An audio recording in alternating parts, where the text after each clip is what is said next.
Good morning, good afternoon, good evening, everybody around the world. Today we're going to bring to you the Yakima EXO Swing Base.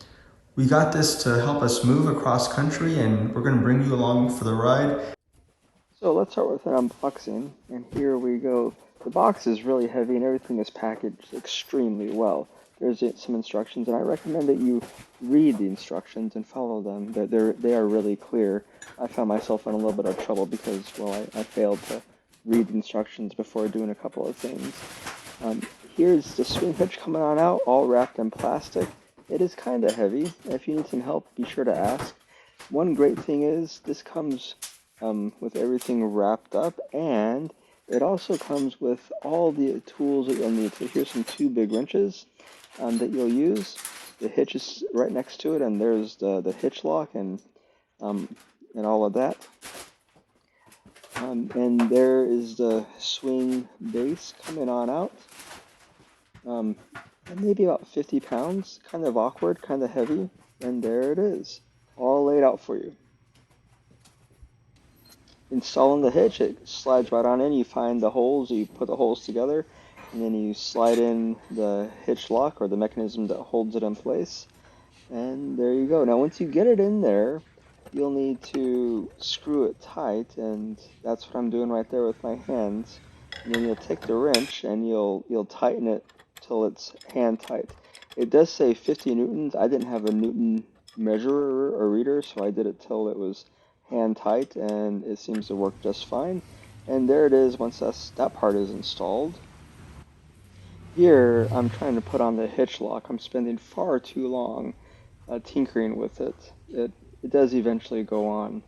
I recommend that you do put the hitch lock on. Otherwise, it would be incredibly easy for anyone to just disconnect it and steal the whole thing. So put the hitch lock on there, and you should have a good day with it. Now I'm picking up the swing base. Again, it's about 50 pounds. Now it slides on, and on the hitch, it has two holes, and on the swing base, it has two holes. So you do that, and you put the bolts in through those holes, and that's what I'm doing right there. Once you get those in, you'll use the same wrench that you used before, actually two of them, one to hold it in place and one to screw it together to make it really tight, and you can see that going on right there. And again, 50 newtons is what they recommend. I don't have a newton measure or reader, so I did it till it was hand tight. If you don't feel like you're very strong and you need some extra help, you should ask for it.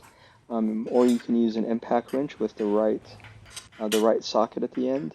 Regardless, you want to make sure this is tight, not over tightened, but tight so that it doesn't sway. You want this to fit on your vehicle the way it's supposed to. You want it to be a blessing to you so you can carry what you want. Again, be sure to look at the instructions. It's always helpful. So that's what I'm doing right there. Now we're going to swing the arms out. The arms are a little bit hard to swing out, and they should be. There's a lot of tension or friction there. So that's what it looks like when it's out, and that's where you're going to put your gear locker or whatever other device from Yakima that you put on there. So once you have the arms out, go ahead and look at the instructions again, and then swing the swing base. Figure out how to do that. There's a screw that you undo, you lift it up, and it opens perfectly, very easily, and then you just reverse the process to close it. And then you can close the arms. This is incredibly easy to use. Now with the gear locker, it is pretty light. It comes with keys to open it up, and also keys come with the gear locker as well, which we'll see a little bit later. The gear locker itself doesn't weigh a whole lot, so we'll go ahead and open up the arms, just like we did before. And once we get these arms open, we'll make sure they're straight, and then we're going to put the gear locker on those arms. Now the gear locker itself, it comes with some rails which you can see the indents there of, and you'll line them up. Now here's a place where I should have read the instructions. I spent far too much time trying to get this to fit. And what I discovered is that on the arms there's a little button that you need to push to get this going, or get it so it will fit. With the magic of video editing, it is now all connected the way it's supposed to be. In reality, it took me about 5 minutes to figure this out. Again, you should read the instructions before you start each step. Might save you a little bit of time. Here's the gear locker itself. There's 10 cubic feet of space inside. And for my vehicle, Nissan Xterra Pro 4X, the back hatch opens up just fine, and there you can see the brake lights. The gear locker itself does not obstruct the brake lights. It does obstruct the license plate, though. And then we have the backup camera. And with the view of the backup camera, as you can see, the box does obstruct it, and that's something to take into consideration. So, tell me what you think. Cool.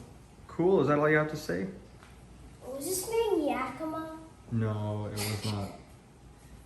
Alright, can you open it? Oh, it's locked. Check this out.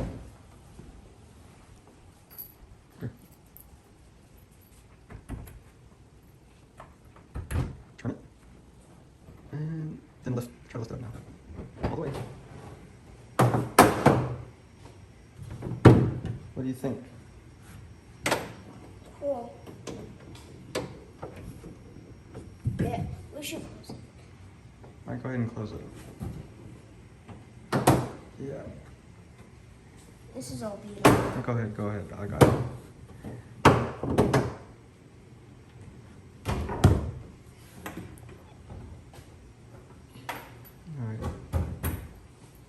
Alright, thank you. Here we go. Alright, what do you think?